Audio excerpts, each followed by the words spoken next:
No, que no sé Hace qué como dio. 1000 años que están para mí virtual. No, el lunes dio Por Gonzalo. suerte vuelve el jueves. el doctor del Cerro. Sí. Perfecto. Y Hoy ayer también. también, ¿no?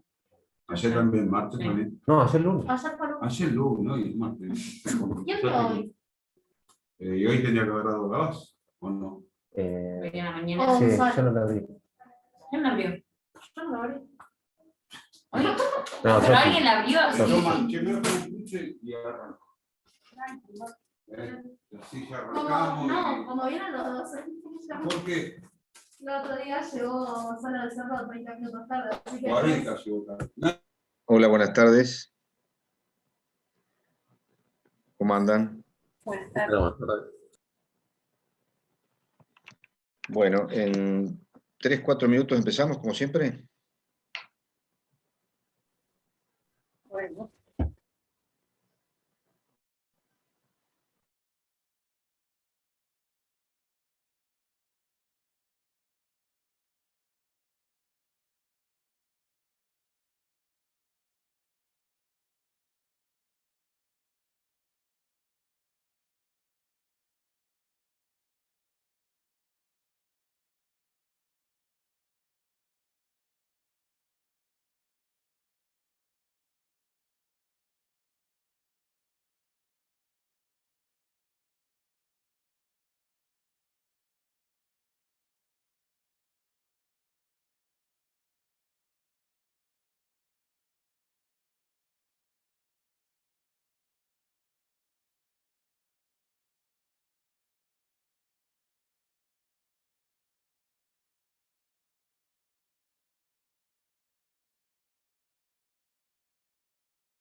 Bueno, si me dicen, si me escuchan bien, arrancamos. Sí, buenas tardes. ¿Todo bien? Buenas tardes, ¿cómo andan? ¿Bien? Bueno, yo calculo que de acuerdo como les había dicho, al tener el examen el 8, que sería el otro sábado, la última clase mía sería el lunes. En principio, salvo que lo hable y decidamos retomar algunos temas o subrayar algunas cuestiones, con lo de hoy mi parte estaría cumplida, de manera que a priori no habría conmigo clase el lunes a las 3 de la tarde. Si la hay, será referida a poder puntualizar alguna cuestión, pero de lo que ya hemos dado. Hoy vamos a finalizar con el punto del módulo 5, que nosotros ya hemos empezado a tratar con la jerarquización constitucional de los instrumentos internacionales de derechos humanos. Presten especial atención al contenido del artículo 75, inciso 22 de la Constitución, cuáles son los tratados, declaraciones, etcétera, que al decir de Edgar Campos constituyen el bloque de constitucionalidad federal, la Constitución y los tratados jerarquizados, son los que están en el artículo 22 más 3 que se incorporaron con posterioridad, que ahora se los voy a decir para que tomen nota. Y bueno, esto lo tenemos que ver en ese contexto, lo que vamos a ver ahora. En el contexto de la protección internacional, nosotros recordemos que, bueno, entonces les decía, pongan especial interés y atención al contenido del 75, inciso 22, en qué condiciones se incorporan los tratados internacionales o adquieren jerarquía constitucional. Allí está establecido qué significa cada uno de los términos empleados en el 75, inciso 22. Esto se marca entonces lo que habíamos dicho en el sistema de protección internacional. La Argentina forma parte tanto del sistema universal de la ONU como el del interamericano de la OEA. El elemento normativo fundamental de protección de los derechos humanos en el ámbito del sistema interamericano es la Convención Americana de Derechos Humanos o Pacto de San José de Costa Rica. Esto a modo de repasar, porque ya lo hemos visto. Se crearon dos organismos. Antes de la convención ya existía la Comisión Interamericana de Derechos Humanos y la convención crea la Corte Interamericana de Derechos Humanos. La Argentina, con la democracia recuperada en el año 1984, ratifica la Convención Americana de Derechos Humanos y acepta la competencia contenciosa de la Corte Interamericana de Derechos Humanos. Es decir, un compromiso muy importante de nuestro país en materia de protección internacional de los derechos humanos. Es decir, al aceptar la competencia contenciosa, está aceptando las sentencias que emanen de la Corte Interamericana de Derechos Humanos en lo que tiene que ver con el cumplimiento cuando la Argentina ha formado parte de un proceso que se ventila ante los estrados de la Corte Interamericana. Muy bien. Esto es lo que vamos a ir viendo en el día de hoy. Fundamentalmente, ¿a qué apuntamos o a qué apunto para que veamos cuál ha sido el recorrido? Y es la cuestión que tiene que ver, ¿son obligatorias o no son obligatorias las sentencias dictadas por la Corte Interamericana de Derechos Humanos para el Estado argentino? ¿Y qué ha resuelto y cuál ha sido el derrotero de la Corte Suprema de Justicia de la Nación en cuanto a las normas de derecho interno y a las normas de derecho internacional, fundamentalmente en lo que tiene que ver con los derechos humanos? Esto es lo que vamos a ver hoy. Y vamos a analizar el último fallo de la Corte del año 2017, que de alguna manera puede, o ha sido interpretado por algunos como un cierto retroceso en materia de compromiso con los derechos humanos. De ese fallo hay una disidencia de uno de los miembros de la Corte, que es integrante de la Corte, es el doctor Maqueda. Con esa disidencia yo estoy de acuerdo, yo la comparto, pero eso lo vamos a ver al final cuando analicemos este fallo. Ustedes saben que agotadas las vías internas, porque el sistema interamericano actúa de manera subsidiaria, ¿en qué sentido subsidiaria? Se deben agotar primero las instancias internas internas del sistema de protección nacional de los derechos humanos, en este caso el Poder Judicial. Es decir, llegar a la Corte Suprema de Justicia de la Nación para después, si la persona considera que aún continúa violado un derecho reconocido en el Pacto de San José de Costa Rica, pueda recurrir a estas instancias internacionales, primero a la Corte y después, llegado el caso y ante determinadas connotaciones, a la Corte Interamericana de Derechos Humanos, que eso con toda seguridad lo han visto o lo verán con otro docente. De manera que lo que yo voy a analizar hoy es únicamente la cuestión que tiene que ver sobre el posicionamiento que ha ido teniendo la Corte Suprema de Justicia de la Nación en relación al derecho internacional de los derechos humanos y lo que nosotros conocemos y hemos visto como el control de convencionalidad.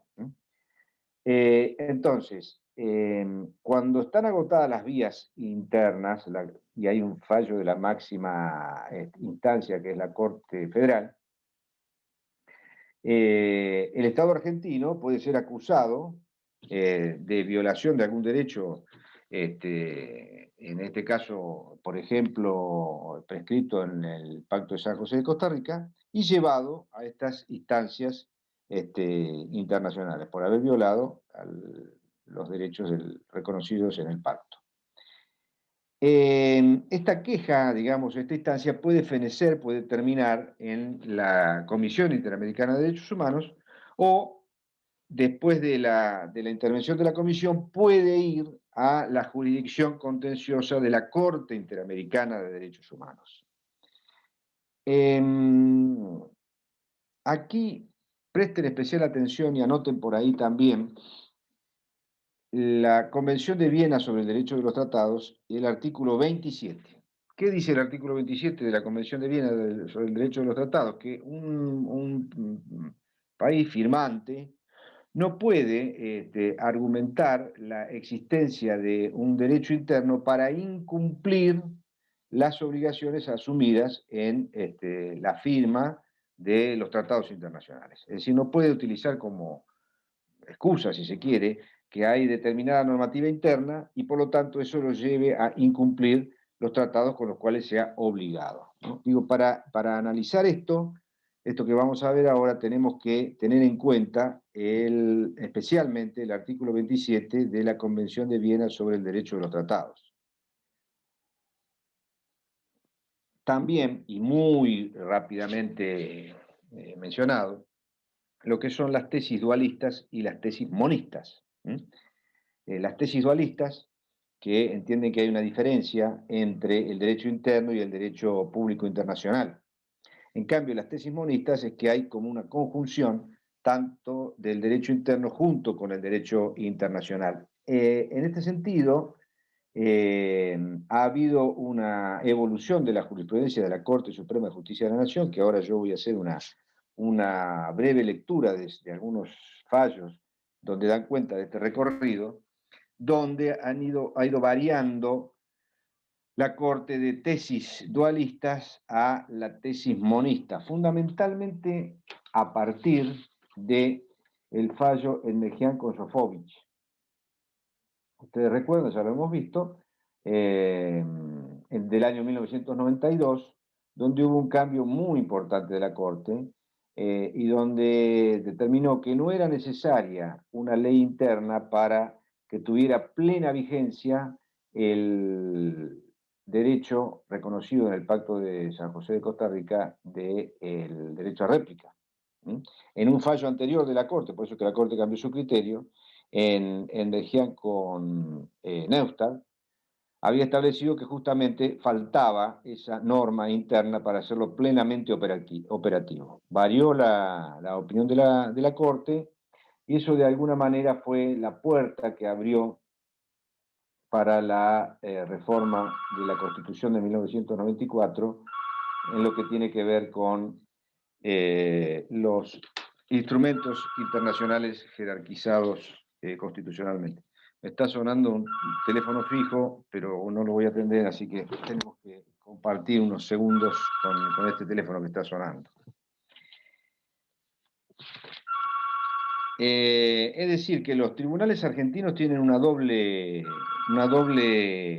fuente normativa. Por un lado, la Constitución y las leyes, y por otro lado, lo que emana de los instrumentos internacionales jerarquizados constitucionalmente, que están en un plano de igualdad. No integran la Constitución, pero están en un plano de igualdad y forman el bloque de constitucionalidad federal.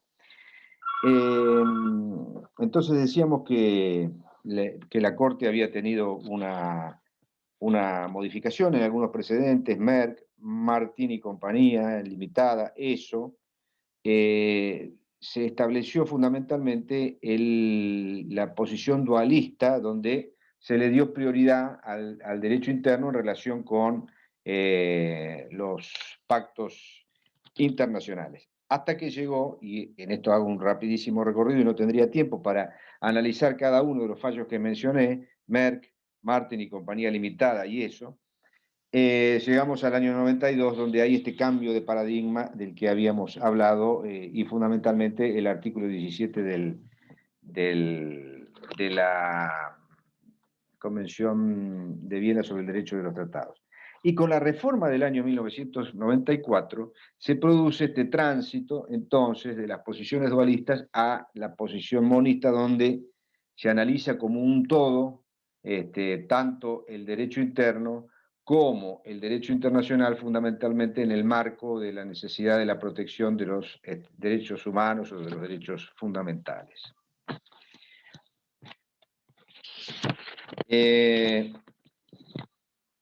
La Corte ha establecido,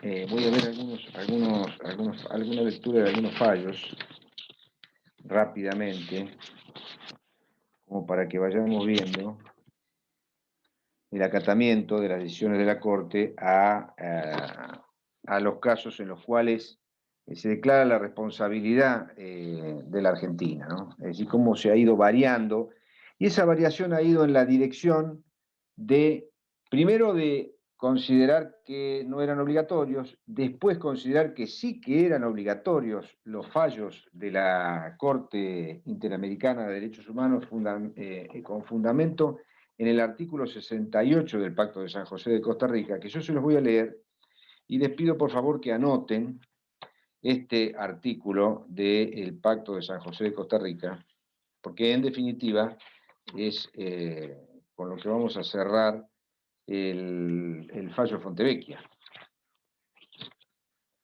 El artículo 68 dice lo siguiente, del Pacto de San José de Costa Rica, ¿no? Los estados partes en la convención se comprometen a cumplir la decisión de la Corte en todo caso en que sean partes. Es muy claro, muy contundente, muy preciso este artículo 68. Y la Argentina ratificó, firmó el Pacto de San José de Costa Rica. Al principio entonces, por ejemplo, en el año 1972, en el fallo José María Cantos, la Corte Suprema de Justicia de la Nación resuelve rechazar su demanda y le ordena pagar las costas, del proceso a Cantos. La Corte Interamericana de Derechos Humanos declara la responsabilidad del Estado argentino por vulnerar el derecho al acceso a la justicia de Cantos. Nuestro Tribunal Supremo rechazó la reparación ordenada por la Corte Interamericana de Derechos Humanos. Habíamos dicho entonces que al principio nuestra Corte Federal no consideraba obligatorias las sentencias de la Corte Interamericana de Derechos Humanos. En este sentido, entendió que de ejecutar la decisión del órgano supranacional se vulneraría el derecho a la propiedad de los profesionales beneficiarios de esos créditos. Bueno, asimismo interpretó que revisar su propia sentencia pasada en la autoridad de cosa juzgada implicaría una abdicación al rol de intérprete final de la Constitución que tiene la Corte Suprema. Es decir, la Corte dice en ese fallo que dejaría de ser la Corte Suprema si se viera sometido a lo resuelto por la Corte Interamericana de Derechos Humanos. Este criterio restrictivo fue dejado de lado en el año 2004, en el caso Expósito. El caso Expósito tiene que ver con un recital que se llevó a cabo en el año 1991 en Obra Sanitaria de la Nación, donde hubo una racia, fueron detenidos varios jóvenes, alrededor de 60, 70, recuperaron todos la libertad menos un joven, Bulacio, que a los 2 o 3 días fue sacado de la comisaría e internado en grave estado y después falleció por los golpes que recibió durante sus días de detención. Este es el caso Bulacio. Era un recital de los Redonditos de Ricota en la capital federal. Muy bien. La Corte Interamericana de Derechos Humanos, en la sentencia Bulacio versus Argentina, ordenó al Estado enjuiciar y sancionar a los responsables. Remarcó con aplicación de la doctrina sentada en Barrios Altos que era inadmisible que mediante la figura de la prescripción se impidiera la sanción de los responsables de violaciones de derechos humanos, ya que de lo contrario los derechos reconocidos en la Convención carecerían de efectividad. ¿Qué dijo la Corte? Esto, ¿no? La Corte nuestra. Acuérdense que en el caso anterior, que yo les hice referencia, había considerado que no se sentía obligada con los fallos de la Corte Interamericana de Derechos Humanos. Ante tal pronunciamiento, estamos hablando del caso Bulacio, la Corte Suprema de Justicia de la Nación sostuvo que la decisión de la Corte Interamericana de Derechos Humanos resultaba de cumplimiento obligatorio para el Estado argentino, por lo cual el Tribunal Supremo también debía en principio subordinar el contenido de sus decisiones a los de la Corte Interamericana de Derechos Humanos, un cambio muy importante en materia de resguardo de los derechos humanos. Mismos argumentos se utilizó en el año 2011 al convalidar esta postura en el fallo derecho, otro fallo, derecho, mismo criterio. En el último precedente mencionado, el tribunal dejó sin efecto el pronunciamiento que confirmó la declaración de extinción de la acción penal por prescripción. Bueno, en este marco, en los casos Expósito y Derecho, se advierte una apertura de la Corte Suprema de Justicia de la Nación para acatar las decisiones del Tribunal Interamericano. Es un cambio muy importante en la jurisprudencia de la Corte Federal en esta materia, ¿no?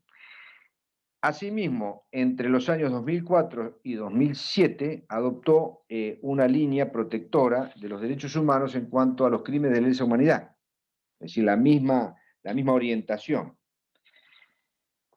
Entre los precedentes, bueno, más importantes, Arancibia Clavel, las leyes de punto final, obediencia a vida y los indultos del expresidente Menem. En línea entonces con el control de convencionalidad y con la vigencia plena de los derechos humanos y con la tesis monista llevada adelante después de este cambio muy importante de la Corte, a diferencia de aquel fallo donde decía que no era obligatorio las sentencias de la Corte Interamericana de Derechos Humanos. Y llegamos a lo que se conoce o es el fallo Fontevecchia, donde en el año 2017, ahora vamos a ver más en detalle el fallo Fontevecchia, donde para algunos se abre la puerta a cierto retroceso sobre este compromiso que se había asumido la Corte Federal de respetar y de actuar de consumo con lo resuelto por la Corte Interamericana de Derechos Humanos, ¿no? Incorporando ¿qué? Una figura que la doctrina del margen de apreciación nacional, es decir, considerar el fallo de la Corte Interamericana de Derechos Humanos, pero dejarse reservado un margen de apreciación nacional en función del artículo 27 de la Constitución Nacional, a los efectos de tener su propia mirada en relación a la cuestión, independientemente de lo resuelto por la Corte Interamericana de Derechos Humanos. Entonces, por ejemplo, una opinión del ex integrante de la Corte, el doctor Fait, en este sentido. Dice Fait, en absoluta concordancia con el artículo 27 de la Constitución Nacional, esto en relación al margen de apreciación nacional, ¿no? A esa doctrina.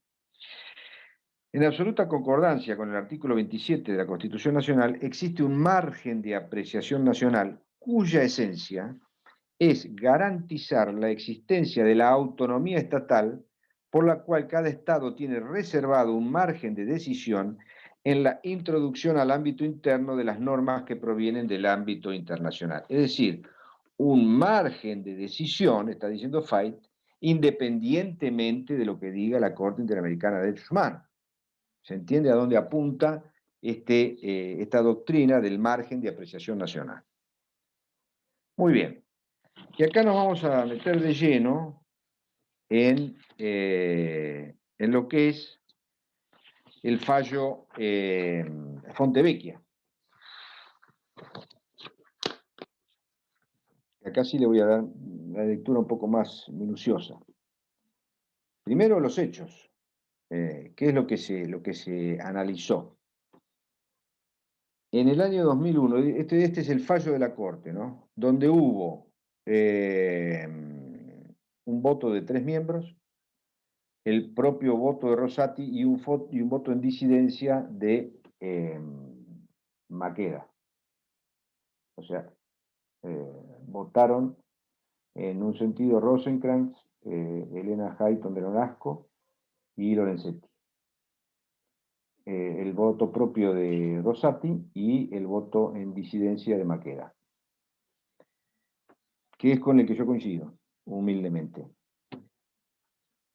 El 25 de septiembre de 2001, esta Corte, voy a hablar, ya voy a empezar a desarrollar considerandos de las distintas opiniones, ¿no?, del fallo.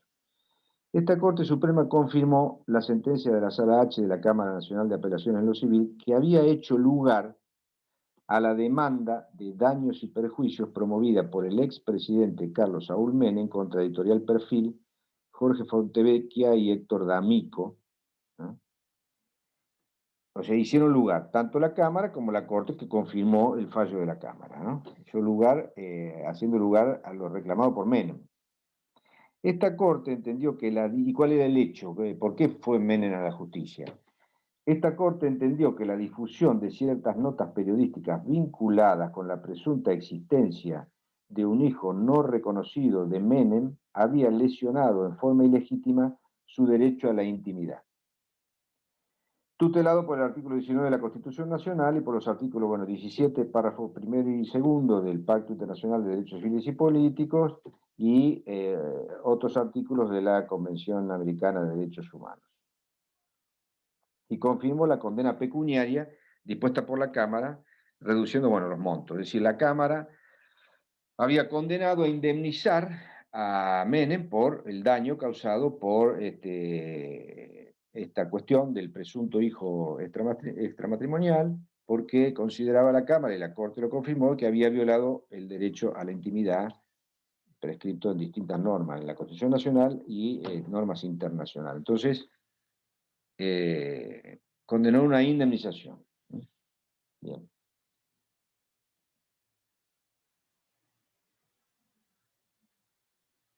Encontrándose firme el mencionado pronunciamiento y habiéndose cumplido con la reparación económica, es decir, le pagaron a Menem, allí ordenada, el 15 de noviembre de 2001, Fontevecchia, D'Amico y Horacio Berbisky, este último representación de la Asociación de Periodistas, sometieron el caso al Sistema Interamericano de Protección de Derechos Humanos. O sea, se agotó, como habíamos visto, la instancia local, con el fallo de la Corte Suprema, y ahí fueron a la instancia internacional. Sometieron el caso al Sistema Interamericano de Protección de Derechos Humanos en el entendimiento de que la sentencia de la Corte Suprema referida precedentemente había vulnerado el derecho a la libertad de pensamiento y de expresión. Recuerden ustedes cuando vimos el fallo Ponseti de Balbín, donde estábamos analizando si la tesis de Endergian en cuanto a la jerarquización de los derechos humanos era avalada o no por la mayoría de la doctrina, las sentencias de la Corte, etc. obviamente que la tesis mayoritaria es que los derechos humanos están en un plano de igualdad, y habíamos traído a colación Ponseti de Balbín, donde en ese fallo también pugnaban, digamos, dos derechos fundamentales. Por un lado, el derecho a la intimidad, digo, para traer las similitudes con el derecho a la intimidad, y por otro lado, la libertad de expresión, la libertad de prensa, etc. Bien, entonces, Fontevecchia y D'Amico recurren a la instancia internacional porque dicen que acá se violó el derecho a la libertad de prensa. Bueno, sometieron el caso al sistema interamericano de protección de derechos humanos en el entendimiento de que la sentencia de la Corte Suprema referida precedentemente había vulnerado el derecho a la libertad de pensamiento y de expresión, por lo que solicitaron que se declarara la responsabilidad internacional del Estado argentino. El 29 de noviembre de 2011, la Corte Interamericana de Derechos Humanos, declaró que el Estado argentino había violado el derecho a la libertad de expresión de los peticionantes, es decir, hizo lugar, a diferencia de la Corte Federal, hizo lugar al reclamo de los periodistas. Afirmó allí que la sentencia, declaró el Estado argentino había violado el derecho a la libertad de expresión de los peticionantes. Afirmó allí que la sentencia constituía per se una forma de reparación, es decir, la propia sentencia de la Corte Interamericana. Y adicionalmente dispuso que el Estado argentino debía a. Dejar sin efecto la condena civil impuesta a Jorge Fontevecchia y Héctor D'Amico, así como todas sus consecuencias. B. Publicar un resumen oficial de su sentencia elaborada por la Corte Suprema por una sola vez en el diario oficial. Bueno. C. Entregar comprensivas las de sumas reconocidas en dicho reintegro de los montos. Bueno.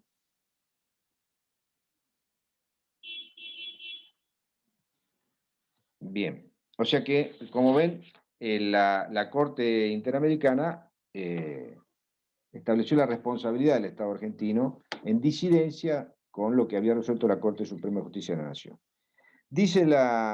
Continúan los considerandos de nuestra Corte, ¿no? En el fallo Fontevecchia. Se encuentra fuera de discusión que las sentencias de la Corte Interamericana, dictadas en procesos contenciosos contra el Estado argentino, son en principio de cumplimiento obligatorio para este, dice la Corte nuestra. Está fuera de discusión que las sentencias de la Corte son obligatorias para el Estado argentino en función del artículo 68 que leímos hace un ratito, ¿no?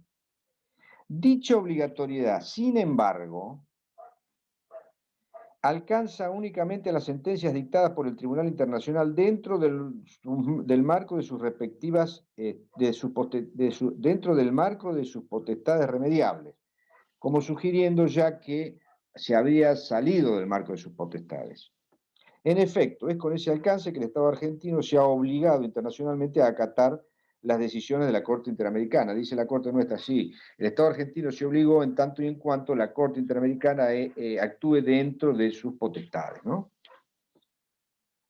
Corresponde analizar en esta instancia, entonces, si la orden contenida en la parte resolutiva de la sentencia en cuestión, en tanto dispone de dejar sin efecto la condena civil impuesta a los señores Fontevecchia y D'Amico en la causa Menem, ha sido dictada dentro del marco de atribuciones previsto por la Convención Americana de Derechos Humanos y puede ser cumplida por esta Corte a la luz del ordenamiento constitucional nacional. Es decir, lo que dice, bueno, analicemos en este caso en concreto si actuó o no actuó dentro de sus competencias la Corte Interamericana de Derechos Humanos.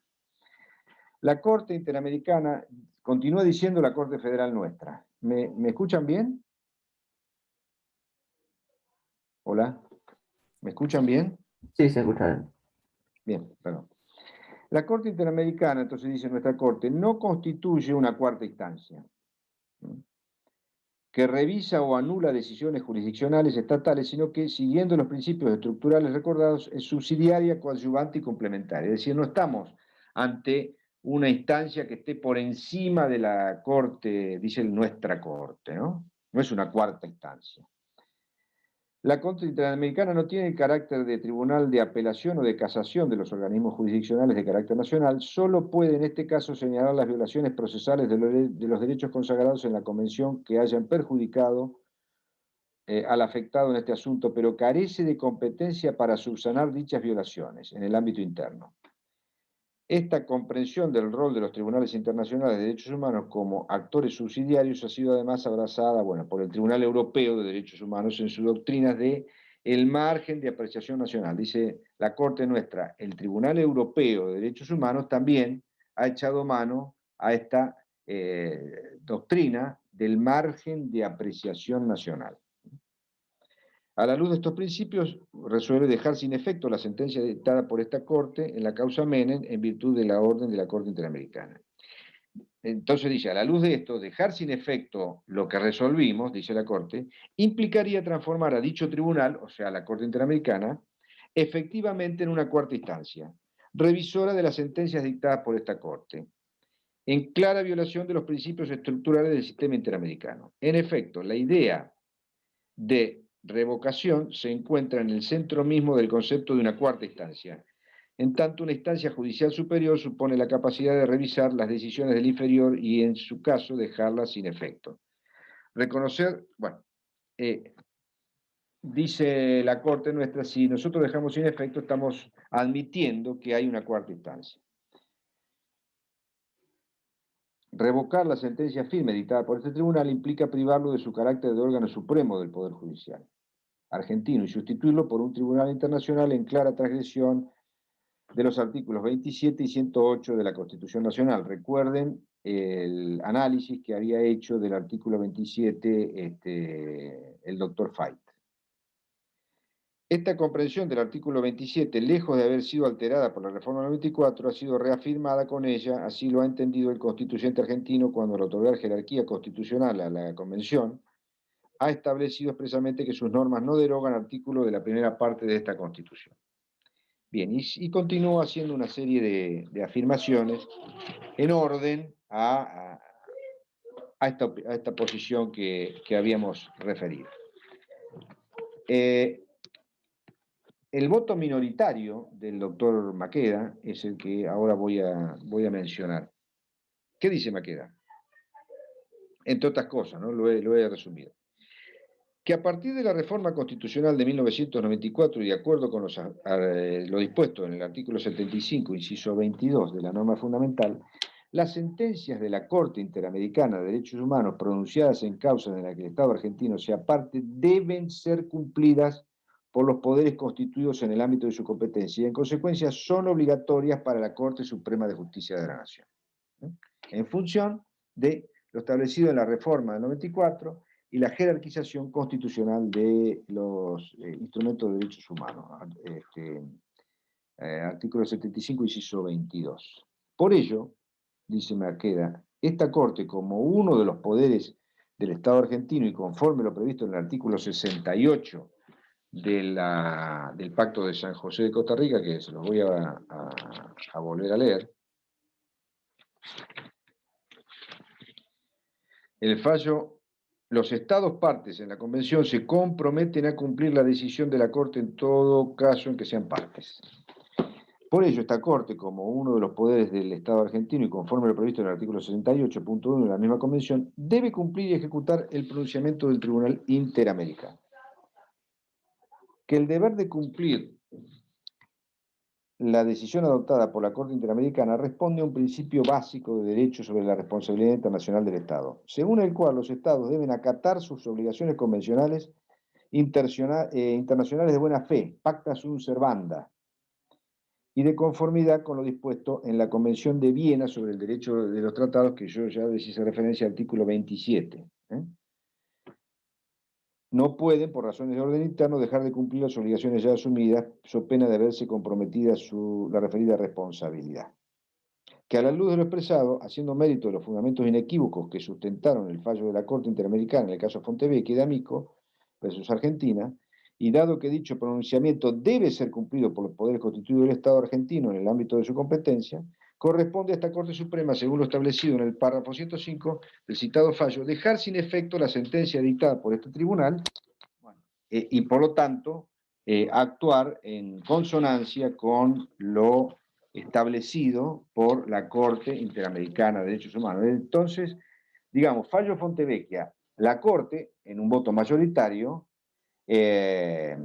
resuelve de alguna manera apartarse de lo resuelto por la Corte Interamericana de Derechos Humanos. El voto en disidencia de Maqueda establece que debe ser cumplido en función de los pactos internacionales, del artículo 68 del Pacto de San José de Costa Rica, de la Convención de Viena sobre los Derechos de los Tratados, debe ser cumplido en su totalidad y tal cual como lo estableció el fallo de la Corte Interamericana de Derechos Humanos. Este fallo Fontevecchia es del año 2017. En diciembre del 2017 hace una aclaración la Corte Suprema de Justicia de la Nación, establece o aclara o deja constancia que esta sentencia de la Corte fue declarada incompatible con la Convención Americana sobre Derechos Humanos por la Corte Interamericana. Corrige de alguna manera el error de interpretación en el que incurrió al equiparar la disposición de dejar sin efecto su sentencia con una orden revocatoria que sería de una instancia superior. Pero deja, de alguna manera, mantiene su criterio de ese margen de apreciación nacional al decir, en esta aclaración, que cumple con el fallo interamericano en tanto la medida sugerida por la Corte Interamericana de Derechos Humanos no vulnera los principios de derecho público establecidos en la Constitución Nacional, artículo 27, es decir, en tanto en cuanto no vulnere y deja nuevamente flotando esta idea del margen de apreciación nacional. Yo creo que es imprescindible, absolutamente necesario, hacer el mayor de los esfuerzos para lograr armonizar y complementar tanto el derecho interno o hacerlo, armonizarlo el derecho interno con el derecho internacional, en este caso de los derechos humanos, fundamentalmente para la protección efectiva de los derechos fundamentales de las personas. Tengan en cuenta entonces este fallo Fontevecchia, las distintas posiciones, pero en definitiva, más allá del fallo Fontevecchia, lo importante es que acuérdense ustedes al principio de aquel fallo que comentamos del año 1972, cuando la Corte de la Nación decía que no eran obligatorios los fallos de la Corte Interamericana de Derechos Humanos, cómo se fue modificando la jurisprudencia de la Corte, cómo en reiterados fallos, más allá de esta interpretación o de esta ventana que podría parecer cierto retroceso en el fallo de Fontevecchia, cómo la Corte Suprema de Justicia de la Nación se ha ido poniendo en línea con el compromiso de la Argentina a partir del año 1983 con el respeto por los derechos humanos, el control de convencionalidad, la jerarquización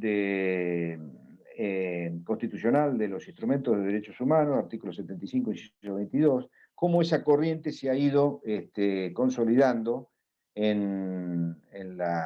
más allá de algunas vacilaciones, en la jurisprudencia de la Corte Suprema de Justicia de la Nación, que por supuesto que hay que seguir haciendo esfuerzos a los efectos de que, como decíamos recién, se armonicen estos criterios, que en definitiva son criterios que apuntan a la vigencia plena de la defensa de los derechos humanos, tanto aquellos derechos que surgen de la normativa nacional, Constitución Nacional y leyes, como la que surge de los instrumentos internacionales de derechos humanos. Bueno, yo terminé con esto, no tengo más temas que dar, de manera que, bueno, hoy terminamos un ratito antes y veremos, en principio, el lunes no habría clase conmigo. Así que, si mantenemos este criterio, nos veríamos el 8 en el examen, que no sé si es a las 9, las 10, si ya tienen horario. ¿Ya lo saben eso? Hola. Nos tienen que confirmar todavía el horario preciso. Ajá. Bien. Bueno, muy Profesor, bien. le quería preguntar, Sí. usted siempre graba las clases, la clase de la ¿No? semana pasada no la subieron todavía. La verdad que ni me había dado cuenta que la grababa. Bueno. porque, bueno, a mí me interesa escucharla nuevamente y bueno, siempre la suben los chicos del centro y la ¿Así? semana pasada no la subieron. No sé si usted Ah, podría bueno, mm, hablo hacer con algo ellos. como para que la suban. Perfecto, bueno, muy bien. Gracias. Hasta luego. Gracias. Hasta luego. Chau, Chao, chau. hasta luego. Chao.